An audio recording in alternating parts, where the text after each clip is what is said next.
The belief in the occult has always competed against religious institutions, and through it we have today's common religionless spirituality. The European esoteric is the grandfather to modern American spirituality. So what does any of this mean?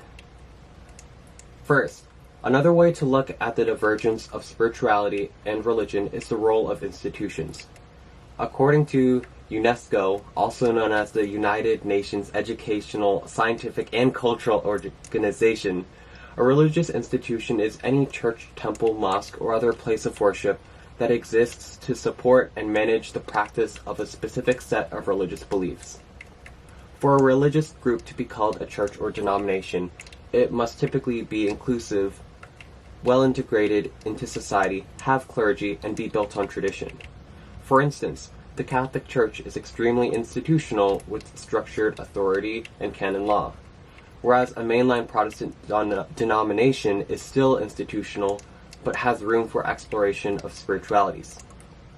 For a religious group to be not institutional, it must typically be exclusive, counterculture, ruled by charismatic leaders, and built on emotional rituals, like an esoteric cult or New Age circle. As I said in a previous video, most nuns are against religious institutions, but not spirituality. Dislike for religious institutions is commonly because of religious trauma, distrust of the institution's leaders, and difficulty integrating into religious communities. Plus, the lack of religion is often paired with the lack of once common religious institutions, resulting in religionless spirituality. Now, for most of Western civilization, science, religion, and spirituality were logically in union.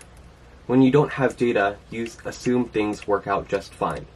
This is especially true to the classical Arabic and European alchemists that believed metal transmutation and alchemical experimentation were acts of prayer, and the synthesis of perfect materials like gold, the philosopher's stone, and the elixir of life would redivify the imperfect man, uniting him perfectly to the cosmos and to God. Though it is uncertain if the majority of alchemists believed in the Abrahamic God or merely gave lip service to avoid scrutiny. With advances in science during the Renaissance, most importantly Francis Bacon's formation of the scientific method, people grew uncontent at not understanding how science and religion could both be right. Advances in Enlightenment science split European alchemy into two: chemistry and occult alchemy. The public shunned occult alchemy, for it wasn't provable like chemistry and went against common Christian teachings. Sir Isaac Newton is a good example of this point. Believe it or not, he was in fact an alchemist. He hid his alchemical manuscripts from the public because he knew they would have discredited his scientific work on gravity and rainbow prisms. So the occult did not merely arise from alchemy. However, the history of Western alchemy illustrates the relationship between the institutional and the institutionless spiritualities. In American history, there have been constant tension between institutional and intuitional American spiritual practices. Another large source of American intuitionalism was the Protestant separation of church and state. Their reasoning was that religion ought not to be encroached by the government. It ought to be a personal experience with God, not Catholic Church doctrine. Intuitive mystical practices and institutional practices have been present in America since her birth. Tension has always existed between them because their natures are inherently opposing to one another. Religious institutions put authoritative doctrine over all else, reasoning that good spiritual practices arise from following divine law. Mysticism puts spiritual experience over all else, reasoning that good teachings arise from following spirituality that works well for you. Historically speaking, American mysticism existed through horoscopes, superstitions, and talking to the ghosts of family members. Communication with the dead was really popular. Ralph Waldo Emerson and Henry David Thoreau were notable leaders of the 19th century American mysticism. They wrote about the value of the individual human person and directly inspired the civil rights movement. After all, the point of American mysticism was to celebrate human person spirituality and individuality. On the religious institution side of America of the past, there were the mainline Protestant churches, the Catholic Church, and you could even count the Church of Latter-day Saints. They are still common today, though less so than in the past. Historians often see the sway of popularity between American institutionalism and intuitionalism as a swinging pendulum. There have been 3 or 4 great awakenings that swung the pendulum to institutions, though it inevitably swings back to intuitive spirituality.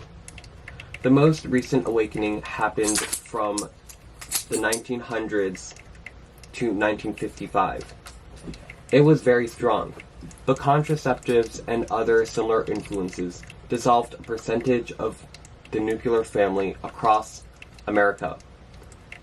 Mainline Protestantism and Catholicism, which both depend on the nuclear family, lost much of their power to the New Age hippie movement of the 60s. It is fair to say that the post-World War II hippie movement started the first pick-and-choose method of spirituality.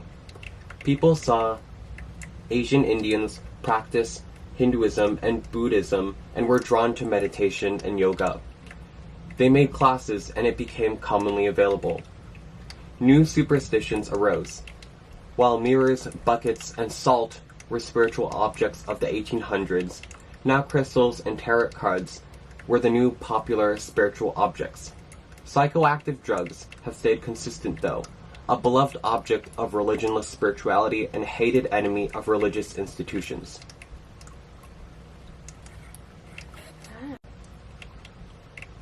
Now, before this video ends, there is one more thing to understand.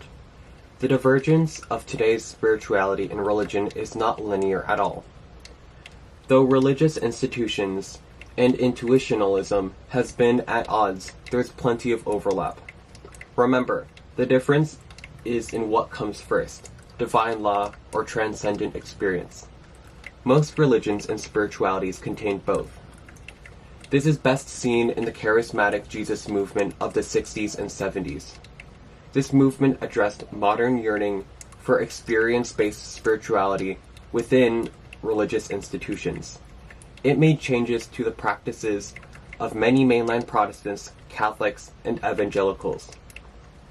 This movement heavily emphasized values not typically seen in the majority of American religious institutions, like returning to early Christian practices, celebrating community, and celebrating the experience of faith. In other instances, new religious values can go against traditional religious values, such as the idolization of wealth in the prosperity gospel going against the traditional Christian value of rejecting vanity. Today, many religious groups can be seen as a hybrid between American institutionalism and intuitionalism, taking practices from both. That's all I have for you. Thank you for listening. Until next time, peace out.